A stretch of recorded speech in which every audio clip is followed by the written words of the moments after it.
Hello, my name is Ryan Elliott, and this is my final recording for Introduction to Esports. And the game that I've chosen is Overwatch to talk about. So in the midterm, I talked about wanting to discuss like the story of Overwatch and like where the game takes place and like when. Well, I can tell you right now, it takes place far in the future. And when it takes place is after this event or war called the Omnic Crisis. And what this was basically a war between humans and robots or artificial intelligence that obviously turned evil. So basically Terminator. Um, so the Omnic Crisis was against obviously like robots versus humans. And the Omnics were getting an upper hand during the war. So a group of heroes were assembled, named the Avengers. No, I'm kidding. Their names were the team name was Overwatch, and it was started by this character here, whose name is Jack Morrison. Um, in game, he's called Soldier 76. This character right here, his name is Gabriel Reyes, and his in-game name is Reaper. And then the other founders were Anna, this character right here. I'm going to talk more about these heroes in a little bit. I'm just talking about the story right now and basically like what is happening in the teams. So Anna's part of Overwatch. This character right here, his name is Reinhardt.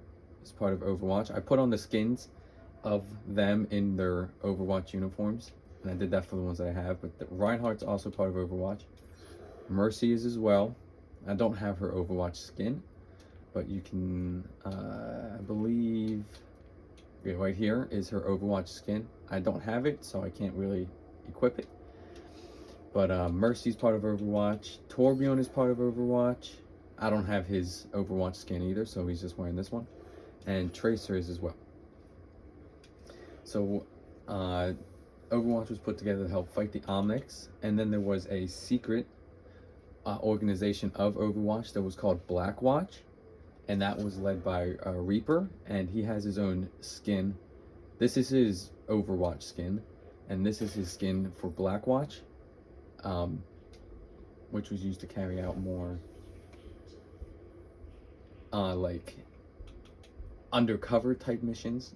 And then this character here named Genji was also part of Blackwatch. They don't have many Blackwatch characters in game, so I can't really show them all off. Those are the two that are in part of it. And then what happened was basically Avengers Civil War storyline. People thought that the heroes were getting away with too much and they didn't want them anymore. So they were voted against and Overwatch was disbanded. And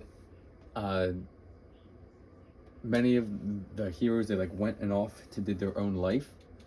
But this soldier, he survived an explosion on the Overwatch base where he became a vigilante to help figure out why Overwatch was voted against. And while Reaper went off and he joined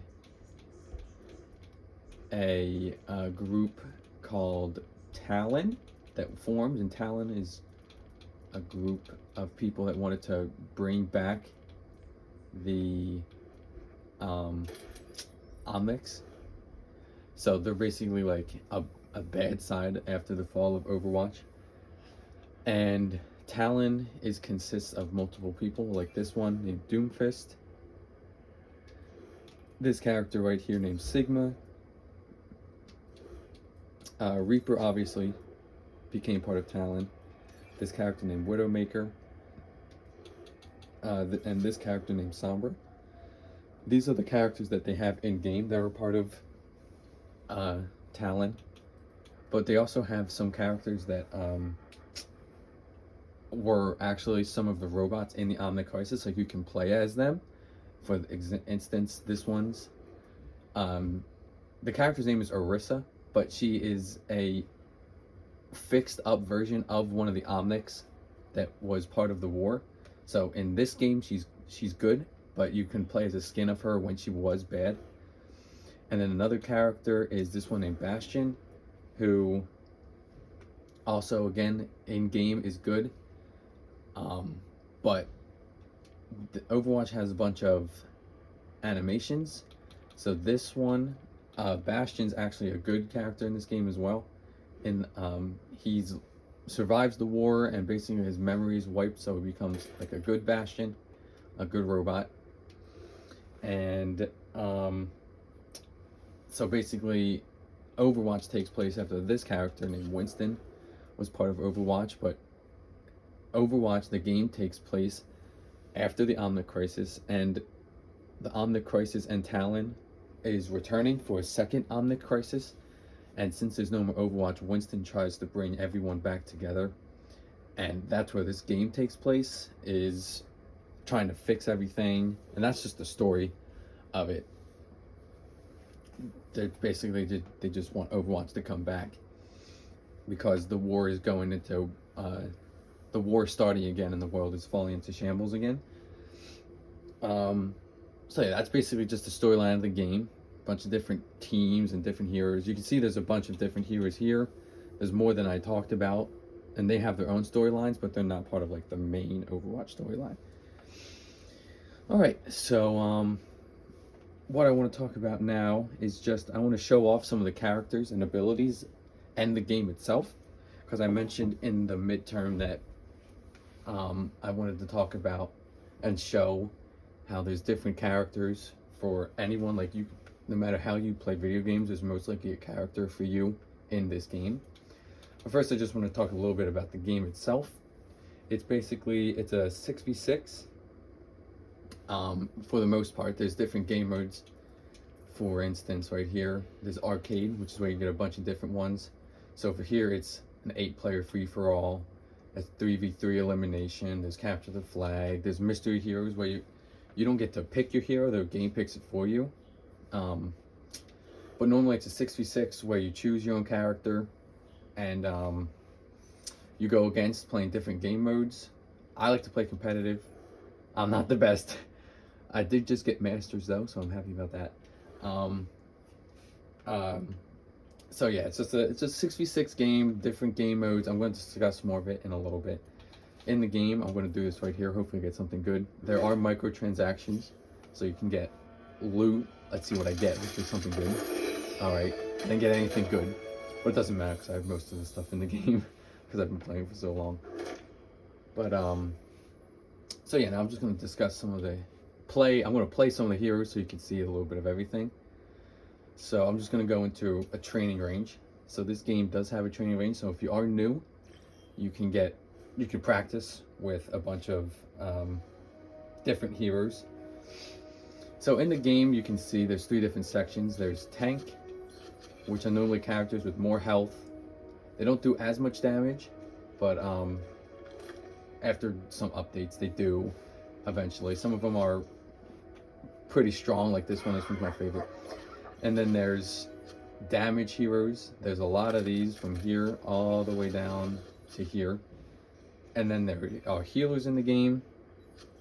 All of these, I'll discuss a little bit of all of them. I'm not going to go through all of them. That's 32 characters, and I don't think I have the time frame for that.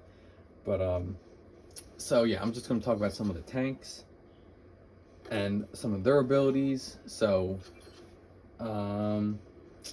so they're in the game. They're a thing called main tanks. So for instance, Reinhardt is a main tank, and people like Reinhardt because he has a shield and he can protect your team from oncoming enemy fire. So that's really nice. He's got a big shield, but since he's that kind of character, he doesn't have long distance range. The only long distance he has is a fire strike, and he gets really close with his hammer, and it does a pretty decent amount of damage.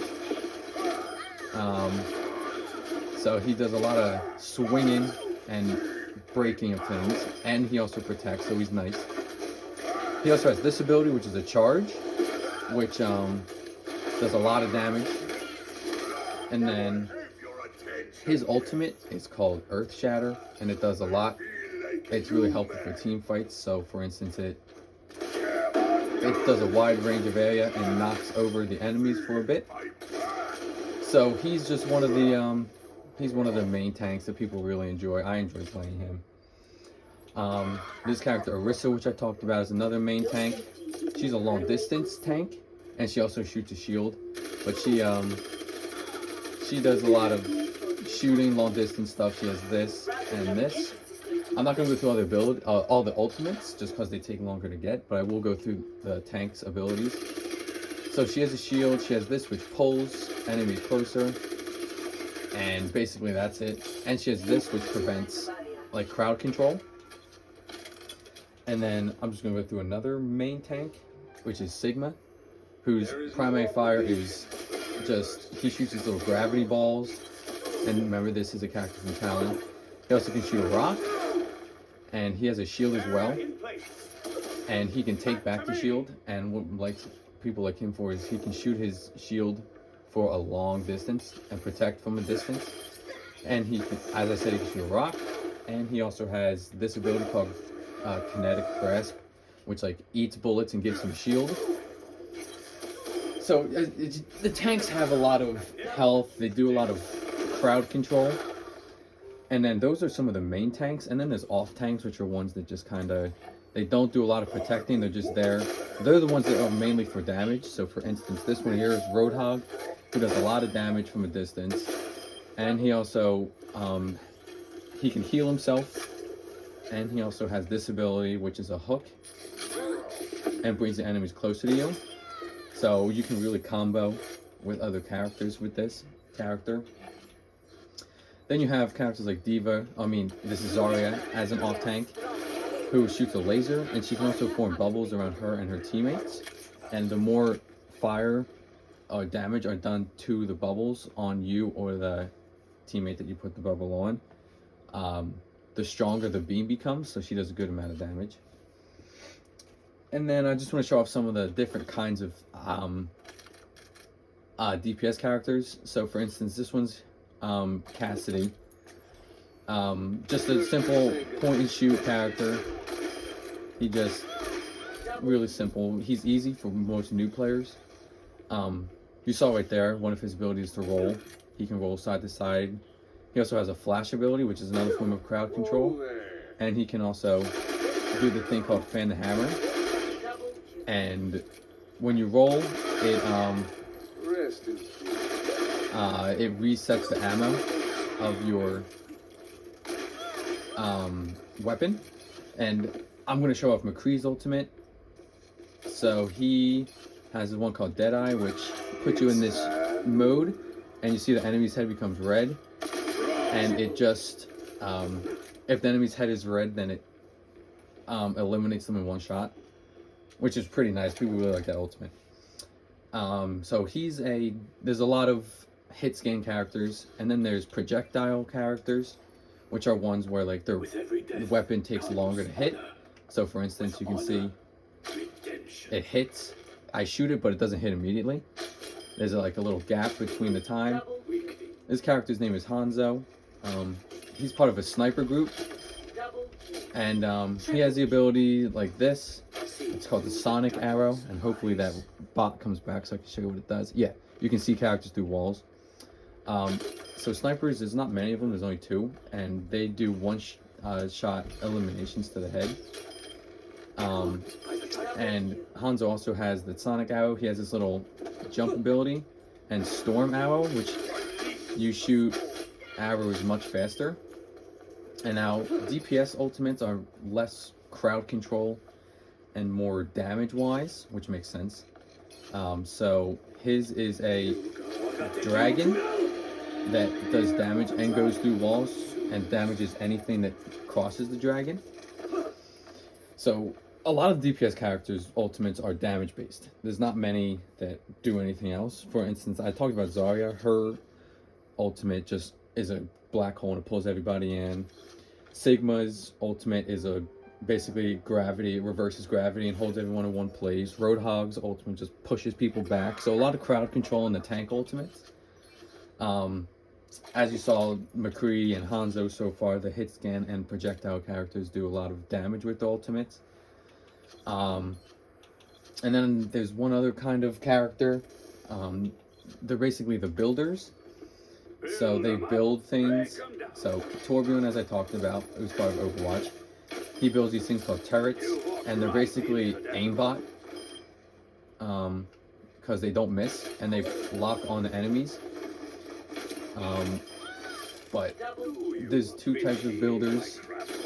There's Torbjorn, and then there is Symmetra, who builds little laser turrets. So those are the three kinds of DPS. There's hit, scan, projectile, and builder type. And of course there's flyers as well. For instance, this character flies. There's not many of the flying ones, only two. And then there's characters that are the simple, just like little point and shoot, hit, scan.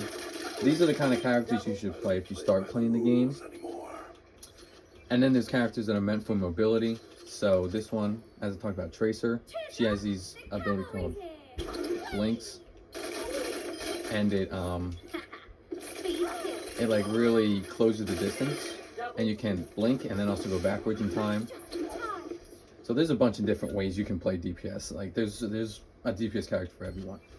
And then for healers, there is three main types. There is the kind of healers that can do damage.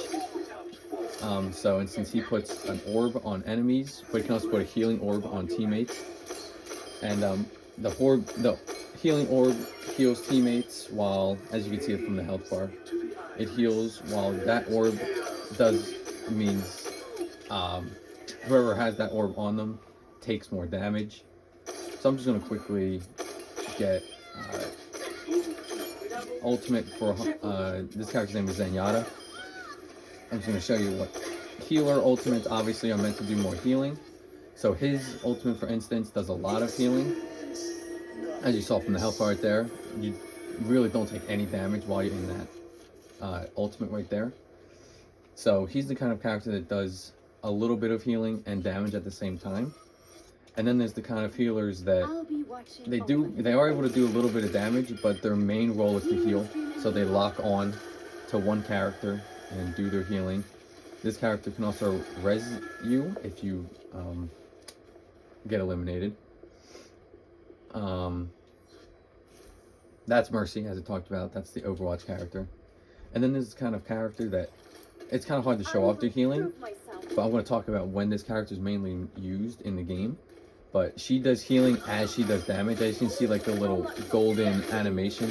Whenever I hit the robot, any teammates around me would be getting healed by that. So she does healing as she does damage.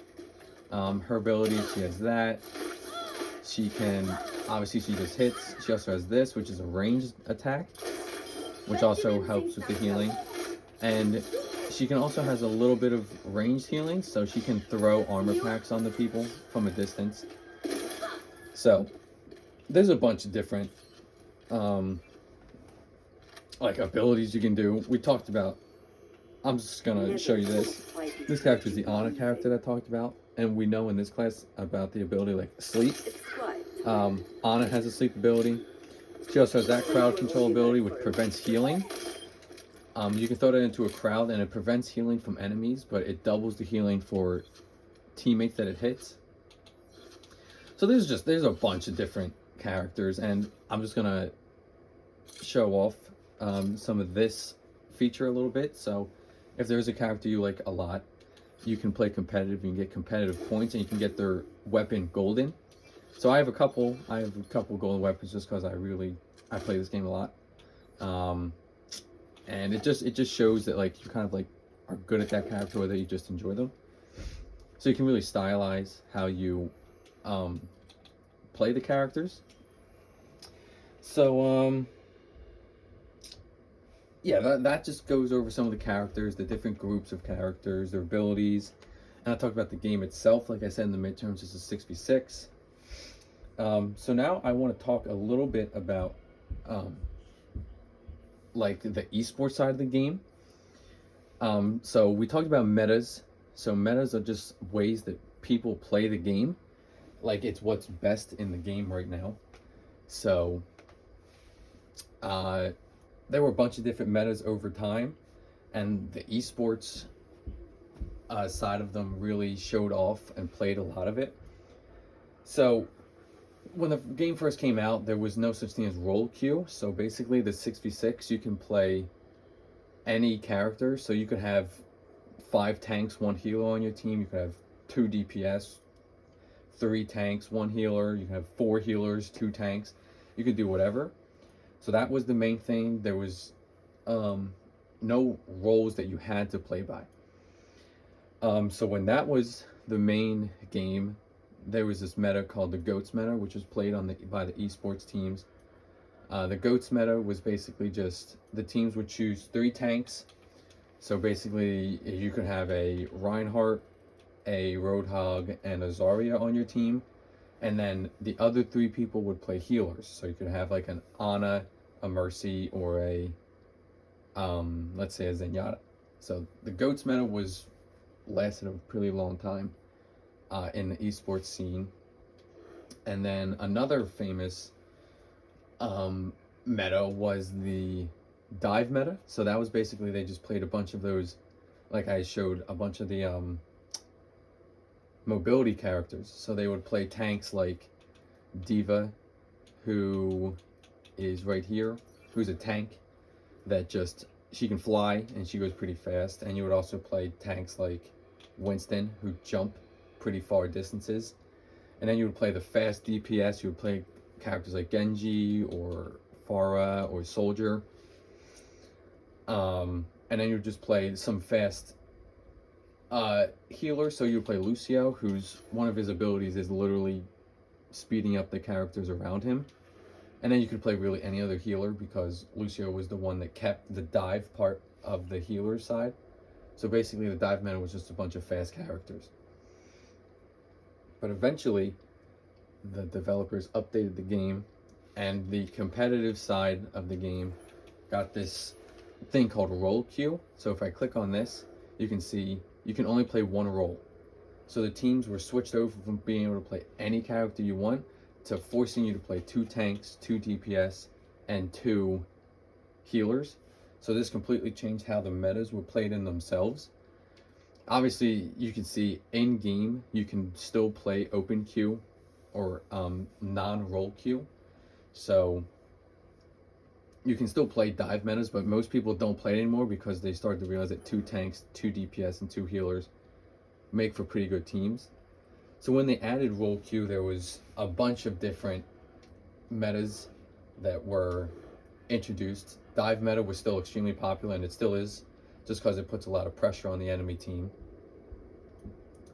And then the other one that's also really popular, that's a bit of a pain in the butt to go against, is the double shields meta. So basically you have 2 tanks that are able to use shield, so it's like 2 main tanks. So you can have like a Reinhardt and an Orisa, and that's just difficult because it made it harder for the professionals to like shoot the enemy team, because your stuff doesn't go through enemy shields. So you were shooting more shields than characters, so the games took longer, and it took longer to get eliminations, and eliminations were created more of an advantage because you lost someone. So the double shield meta is still popular, just like dive meta is. And then there was a short meta, but it was never really used on the esports side of the game, just in the competitive side, and it was called the skins meta, because they eventually allowed you to change the skin of your character before the game started. So whenever there was a bright map, I should say, people would change their skin to like a white out skin. So it could be a little harder to see their character. And the same goes for a darker screen. So the map you see in the background here is called King's Row, and it's a nighttime map. So if people got this map, they would change their skin to a darker skin, so it could make them harder to see. That meta wasn't really it wasn't like an official meta, but people still kind of did it for a bit, but it wasn't really effective at the end of the day. So you see that there were a bunch of metas. There were metas that I didn't discuss, but those were the main ones, which were like GOATS, dive, and double shield. Those are the 3 main that you hear about, and the 3 main that the esports team talked about. And then also talking about esports, you are able to play and like represent your favorite teams for esports. So I don't have the esports team for this, but to become a pro, there's normally this thing called like contenders. So I have the contender skin, so you basically just play the games, and people. I obviously was not trying to become pro, but you play the game, and if you do really good in like tournaments and stuff, then there's a chance you can become signed onto a team, and there's just called the contenders games or contenders tournaments. They gave these skins away for free. That's why I have it. I was not trying to become a pro. I'm not the best in the world, but so really a lot of people have the opportunity to become pro in this game. And then I just want to show you can represent any team that you like. So if I can find it, yeah. So you can buy skins. Like I said, there's microtransactions in this game. You can buy the skins of the teams that you like. This here is Houston Outlaws. I didn't buy this because I'm a fan of the Houston Outlaws. It's just I like the color lime green, so I bought these skins. I'm a fan of the Philadelphia Fusion. If I'm able to, and you can see right here, this little section right under loot box, there's the Overwatch League. And it shows you, these are all the different teams. So Atlanta Reign, Boston Uprising, the Chengzhou Hunters, Dallas Fuel, Florida Mayhem. There's a bunch of different teams. Here's Florida Fusion, or Philadelphia Fusion, sorry. There's the New York Excelsior, Spider-Man, Los Angeles Valiants, and you can represent your team. So you can go through and they have a different skin for each one of the characters in the color of the team that you want to represent. So that was Philadelphia Fusion. Here's the Houston Outlaws. They're mainly black and lime green. There's the Hangs Out Sparks, which are pink and light blue, which are really nice looking skins.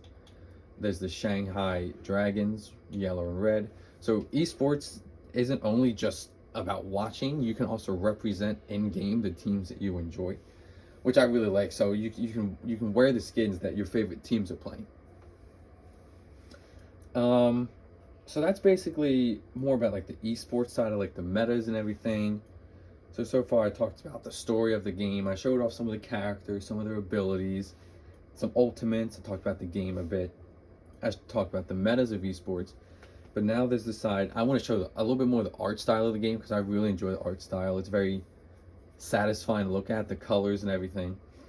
And then I also want to show off some of the esports game modes that they play, because there are certain limited game modes that can only be played on esports because they're more on the competitive side of things. For example, like you're not going to play competitive 3v3 elimination. You're going to play the more competitive game modes. So what I want to do real quick, I'm going to try to do it as fast as I can. Oops, that's not what it is. It is up here. And then I can go to game browser and I can create my own game. That's another thing in this game. You can change the settings and you can create any kind of game mode you want, really. But these are the professional esports side game modes that you play. There's Assault, there's Control, there's Escort, and there's Hybrid. So I'm just gonna show off some of the game real quick. I'm gonna play it, not against anyone. I'm just gonna show off the maps, and I'm gonna show you just like how the games start and everything. So I'm gonna show off the Assault game mode. So Assault is basically two teams. One's defending your point, one is attacking it, and there's a bunch of different maps. I'm just gonna go through the main ones. See, like the art style of the game is just really nice. So there's attacking and defending. I'm just going to choose a fast character. Each characters have their own spawn room. And so when you get eliminated, that's where you spawn, and that's where the advantage comes in, because you spawn back away from the point. So you would come over here on this map. The point is, this is the character Doomfist, by the way. He's one of my favorites. He's just really fast. So that's where the defending team comes from. That's the first point that they attack or are defending. And then the attackers come from this area right here. And the attackers are much closer to the point, so it makes the defenders have to play a little better. And then there's normally a point right here where the attackers would take it. And then if they do take it, they get a point. And then the second point is right here. which is, as you can see, much closer to the defender's side. So this is the second point. If the attackers take this, then they get 2 points, and then the defenders of this round would go on the attacking side, and then they would have to do the same thing. And if they don't, then they lose the game. And if both teams get 2 points, then there's